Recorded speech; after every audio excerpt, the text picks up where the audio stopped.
November 27, 1942. Richmond, California. 2:14 a.m.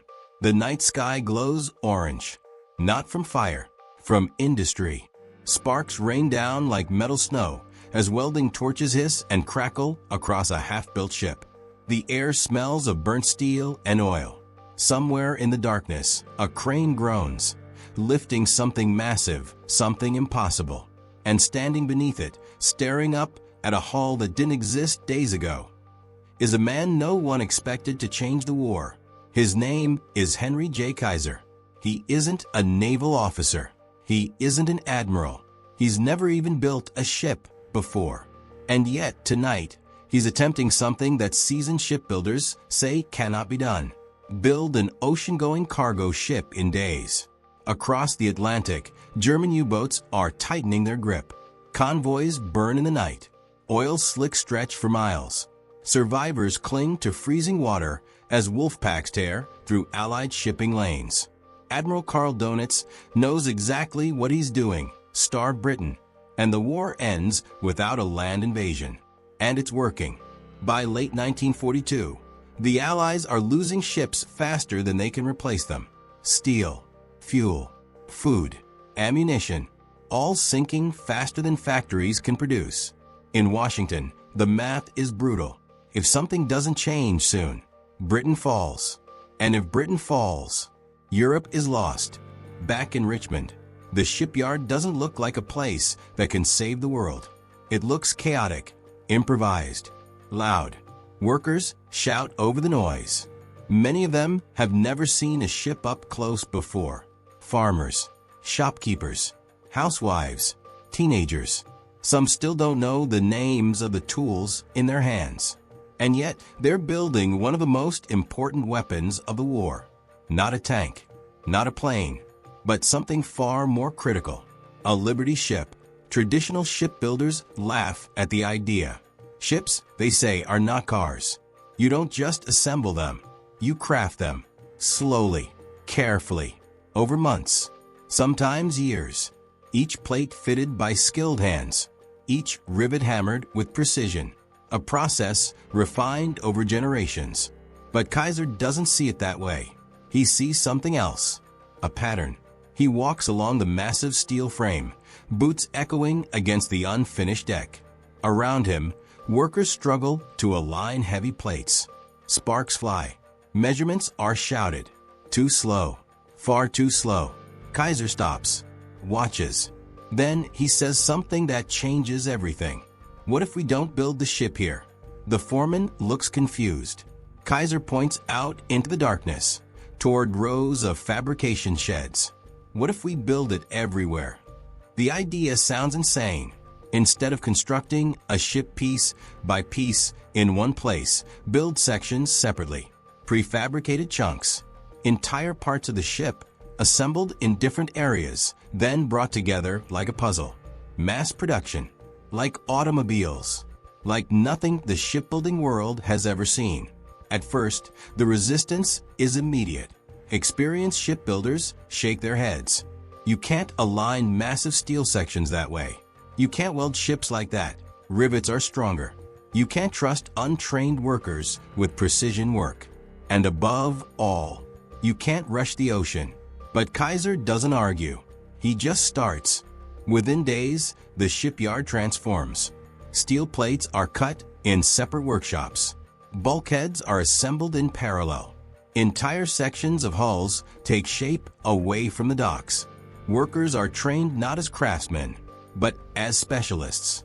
One job, one task, repeated perfectly, again and again and again. The noise changes.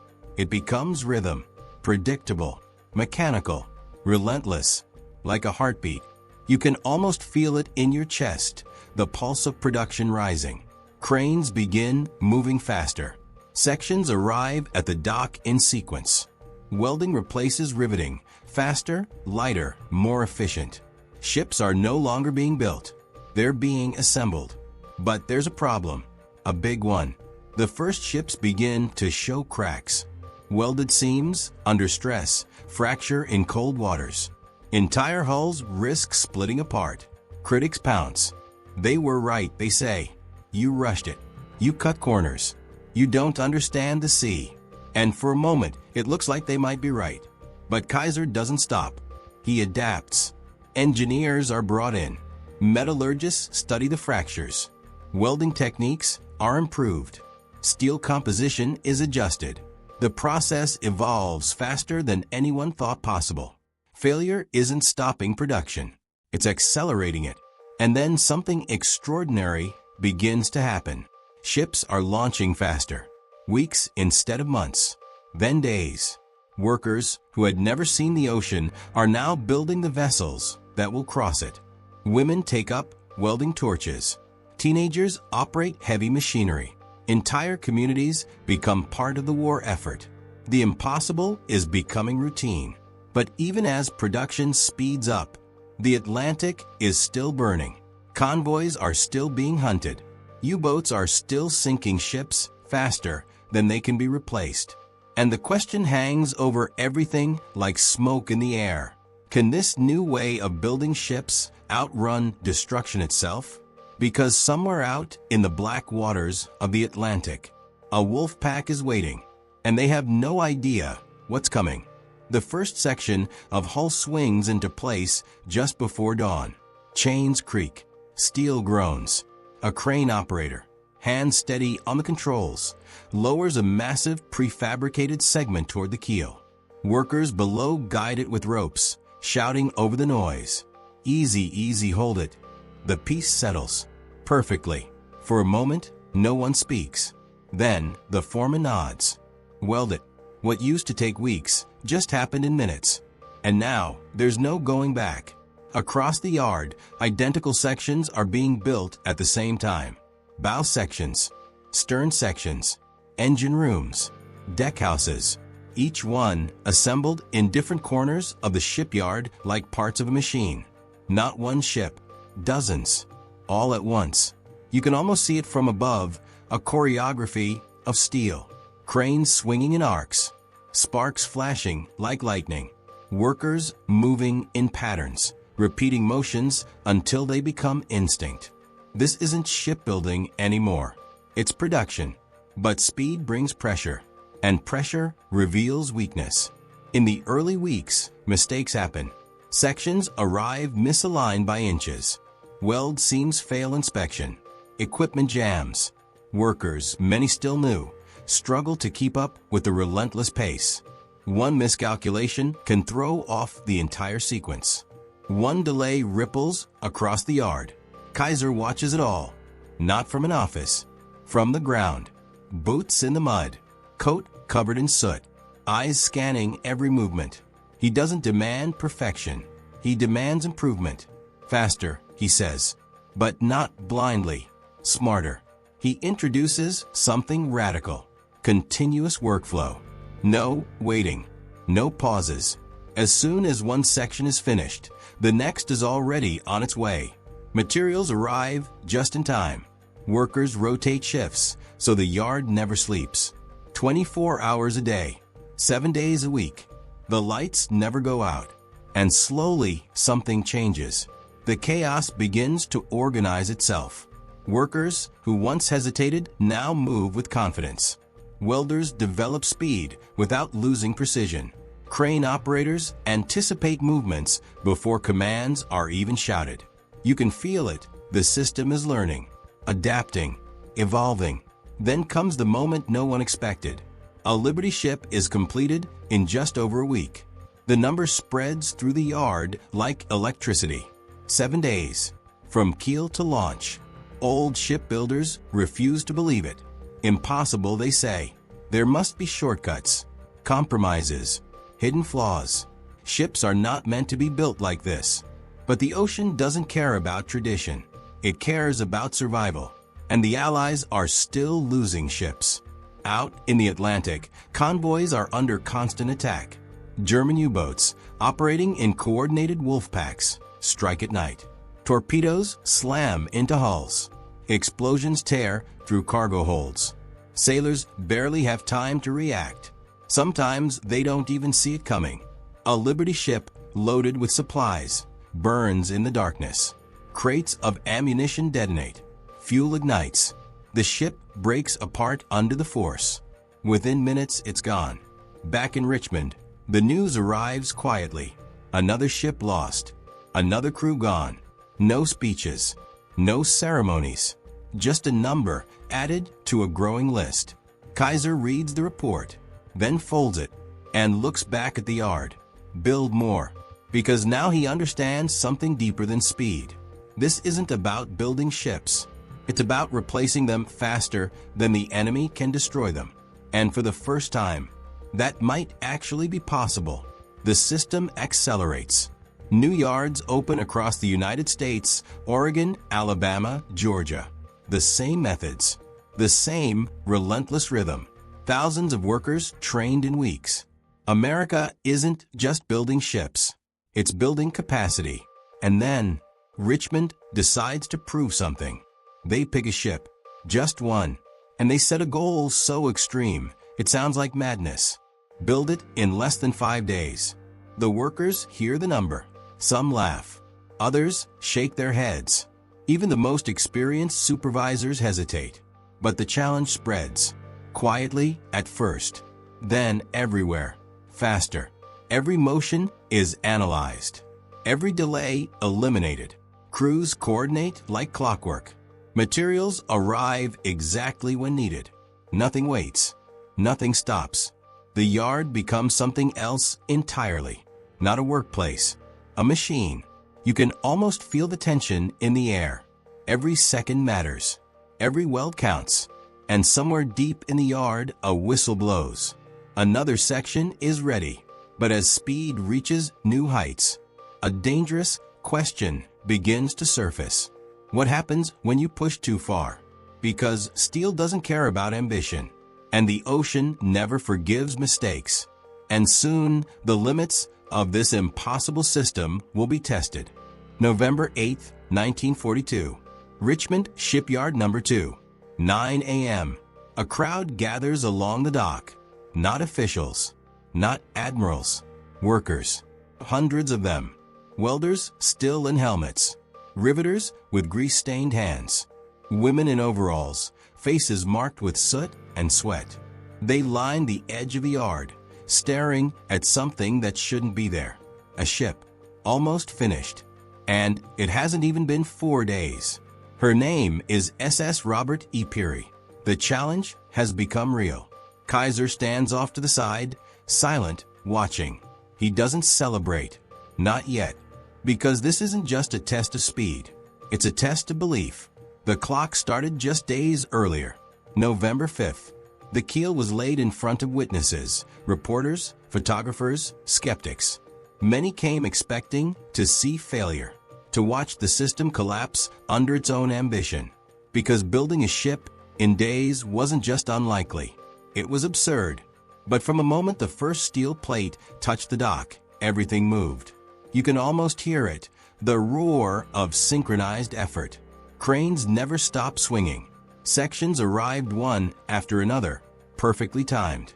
Workers didn't wait for instructions. They already knew what came next. There was no hesitation, only motion. Night didn't slow it down. Floodlights turned darkness into daylight.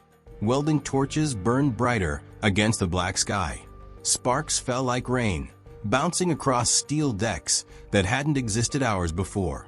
Men and women worked in shifts, but the ship never rested. Not for a second. You can almost feel the exhaustion. Arms shaking, eyes burning, muscles screaming after hours of repetitive motion. And still, they kept going. Because now, it wasn't just about production. It was about proving something to the world. By the second day, the hull was already rising. By the third, it had shape. And by the fourth, it looked like a ship. Reporters begin to arrive in larger numbers. Cameras flash. Notebooks fill with hurried notes. Some stand in disbelief, watching workers move with machine-like precision. They expected chaos. They found something else entirely. A system, perfected under pressure. But beneath the speed, tension builds. Supervisors check welds faster than ever before. Engineers move through the structure, inspecting stress points. Every shortcut could mean disaster once the ship hits open water. And everyone knows it. One failed seam, one weak joint. That's all it takes. Still, no one slows down. By the fourth night, the ship is nearly complete. Paint crews move in as welders step back. Equipment is installed at record speed. Final fittings are rushed into place. The impossible is about to happen. And then, morning comes. November 10th, 1942. The crowd is larger now. Word has spread. The ship stands complete. Not a mock-up, not a partial hull. A fully assembled Liberty ship, ready to launch. The time is recorded. 4 days, 15 hours, and 29 minutes. For a moment, there is silence. Even the skeptics don't speak. Because what they're looking at rewrites everything. A ship that should have taken months. Built in less than 5 days. Then the noise erupts. Cheers. Applause. Shouts echo across the yard as the SS Robert E. Peary slides into the water. Workers watch it go, some laughing, some too exhausted to react. Some just stare, as if trying to understand what they've just done. Kaiser finally smiles, but only slightly, because he knows something the crowd doesn't. This wasn't the goal. It was the proof. The real weapon isn't one ship built in record time. It's the system that made it possible. And now, that system can be scaled. Across the country, shipyards take notice. The methods spread. Processes refine. Efficiency improves even further. The United States isn't just building ships faster. It's learning how to build them endlessly. But there's still a question no one can answer. Does speed equal strength? Because out in the Atlantic, the enemy isn't impressed by production records. U-boats are still hunting, still striking, still sending ships to the bottom. And now a new kind of ship is entering those waters. Faster to build, but is it strong enough to survive? Somewhere deep beneath the waves, a German commander watches through his periscope. A silhouette appears on the horizon. A Liberty ship. He doesn't know it yet, but the war he's fighting is about to change. North Atlantic, winter 1943. Before dawn, the sea is black glass. No moon, no horizon, just wind and the low hum of engines cutting through the cold. A convoy moves slowly across the water. Dozens of ships, tankers, freighters, and among them, the new arrivals. Liberty ships, fresh from American yards, still smelling of paint and hot steel. On the bridge of one of them, a young officer grips the railing, eyes scanning the darkness.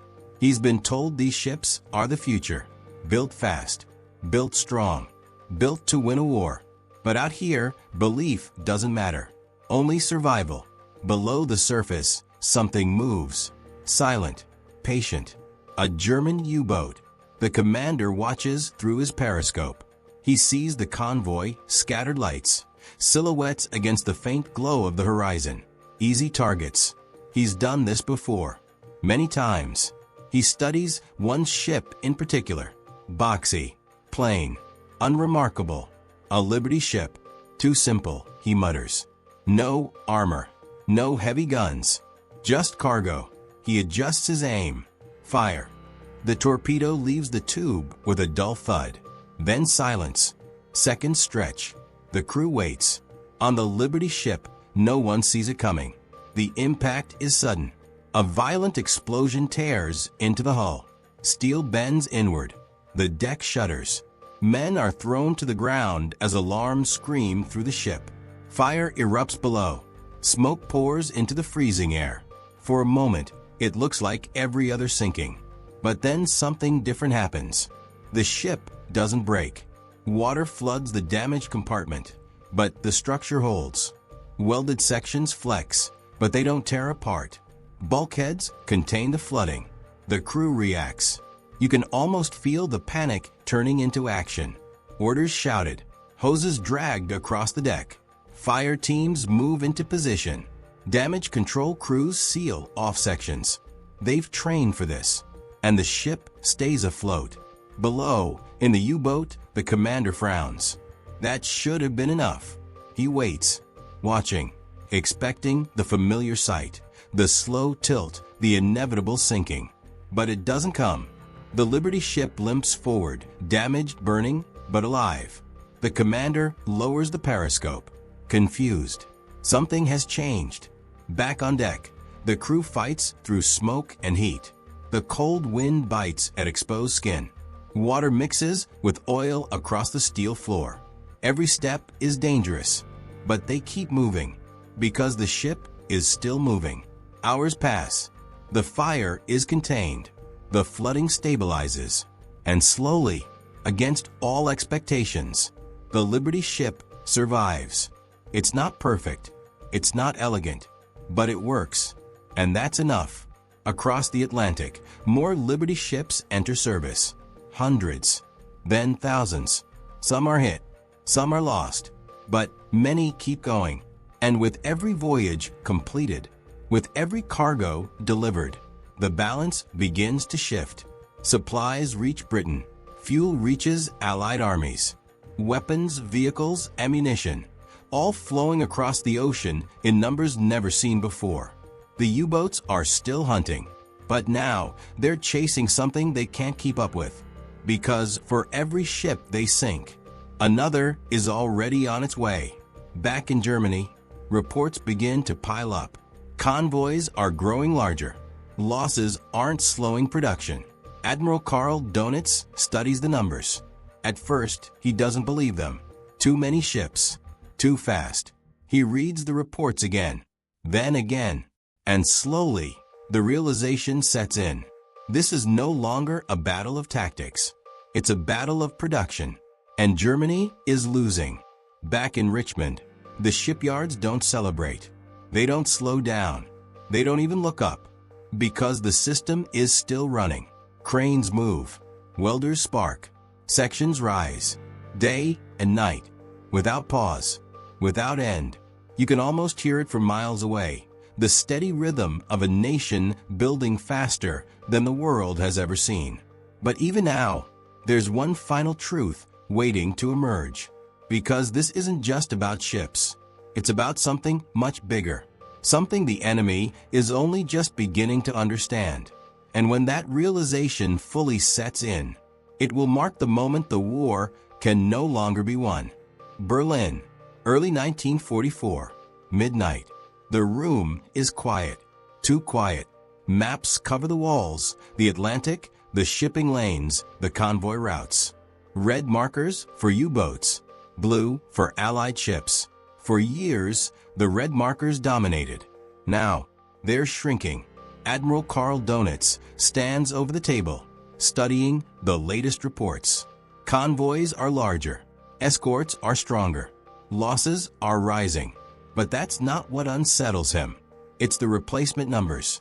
Every time a U-boat sinks a ship, another appears. Then another. Then more. He flips through the reports again. Tonnage sunk. Tonnage built. And for the first time since the war began, the numbers don't favor Germany. You can almost feel the shift in the room. Not panic. Not yet. Something colder. Understanding. This isn't possible, one officer whispers. But it is. Across the ocean, American shipyards are producing ships faster than they can be destroyed. Not just keeping up. Overwhelming. Donitz doesn't raise his voice. He doesn't need to. Because everyone in the room already knows what this means. The entire strategy is collapsing. For years, the plan was simple. Cut Britain off. Starve it. Force surrender.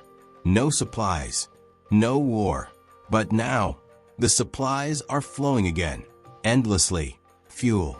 Food. Weapons. Tanks. All crossing the Atlantic in waves of steel. And the U-boats can't stop it. Donitz turns away from the map. For a moment, he says nothing. Then, quietly, the enemy is building faster than we can destroy. No one responds. Because there's nothing to say. The war at sea has changed. And it didn't change because of a new weapon or a single battle. It changed because of something far more dangerous. Production. Back in the United States, the numbers are staggering. By 1943, Liberty ships are being launched at a rate no nation has ever achieved. Shipyards across the country operate like machines, synchronized, efficient, relentless. Thousands of vessels, each one simple, each one functional, each one replaceable. That's the key. They don't need to be perfect. They just need to exist and keep coming. You can almost see it, an endless line of ships stretching across the ocean, carrying the weight of an entire war effort. For the men on the front lines, it means everything. A soldier in England opens a crate of ammunition. A tank crew in North Africa refuels their vehicle. A pilot prepares for a mission with bombs delivered across the sea. None of it happens without those ships. And now they are everywhere. Back in Richmond, the shipyard looks different. Not quieter, not slower, just normal. What was once impossible is now routine. Ships are launched without ceremony. Workers move from one hull to the next without pause. The extraordinary has become ordinary. Kaiser walks through the yard again. Same boots, same coat, same noise. But now, there's something else in the air. Certainty. He stops for a moment, watching another ship slide into the water. No crowd, no reporters, just workers already turning back to begin the next one. Because they know the system works. And far away, across the ocean, the enemy knows it too. The Battle of the Atlantic isn't ending with a dramatic final clash. It's ending like this, quietly, inevitably, one ship at a time. But there's still one final piece of the story, because behind all the numbers, behind all the steel and fire, there's something even more powerful, something that turned ordinary people into the force that changed the war. And it's a story most people never hear. Richmond, California, late evening, 1944. The shift whistle blows. For a brief moment, the noise fades. Welding torches go dark. Hammers fall silent. Cranes pause mid-air like giants frozen in place. And the workers step back. They're covered in soot, faces streaked with sweat and steel dust. Hands rough, burned, scarred. Clothes stiff from long hours of labor. They don't look like the people who won battles. They don't carry rifles. They don't fly planes. They don't command fleets. And yet, they've just launched another ship. A woman removes her welding mask, blinking against the dim light. She wasn't a welder before the war. She had never touched steel. Now she's part of a system that builds ships faster than the world has ever seen. Nearby, a teenage boy wipes grease from his hands. He lied about his age to get the job, learned everything in weeks. Now he works a station that feeds directly into the assembly line. One mistake, and the entire sequence slows. He doesn't make mistakes anymore. An older man leans against a railing, catching his breath. He used to run a small shop in a quiet town. Now he helps assemble hull sections that cross oceans. He watches the water for a moment, then turns back, because another ship is already waiting. You can almost feel it, the quiet understanding shared between them. They're not just building ships, they're building time. Time for convoys to cross safely. Time for armies to prepare. Time for the war to be won. And they've done it without ever seeing the battlefield. Across the Atlantic, soldiers depend on them without knowing their names. A crate arrives exactly when it's needed. Fuel is there when engines would have run dry. Reinforcements step onto shores because ships carried them there. It all traces back here to this noise, this fire, this endless rhythm of production. Back in Germany, the realization has fully set in. There is no report that can change it, no strategy that can reverse it.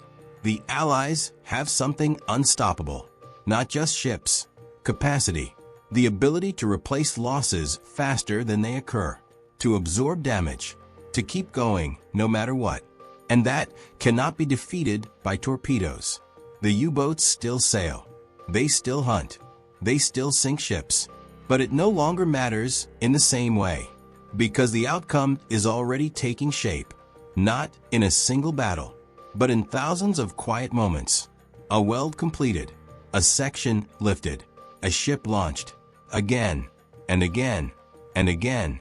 You can almost hear it, not the noise of war, but the sound of inevitability. Back in Richmond, another hull slides into the water. No celebration, no pause, just movement. The workers turn, pick up their tools, and begin again, because somewhere far away, another ship has just been lost, and they already know what to do. Build another, faster, stronger, relentless. The war will end with battles, with victories, with flags raised and armies advancing. But beneath all of it, hidden behind the headlines, this is what made it possible. Not a single hero, not a single moment, but a system, a workforce, a belief that the impossible could be repeated. And in the end, that belief crossed the ocean, one ship at a time.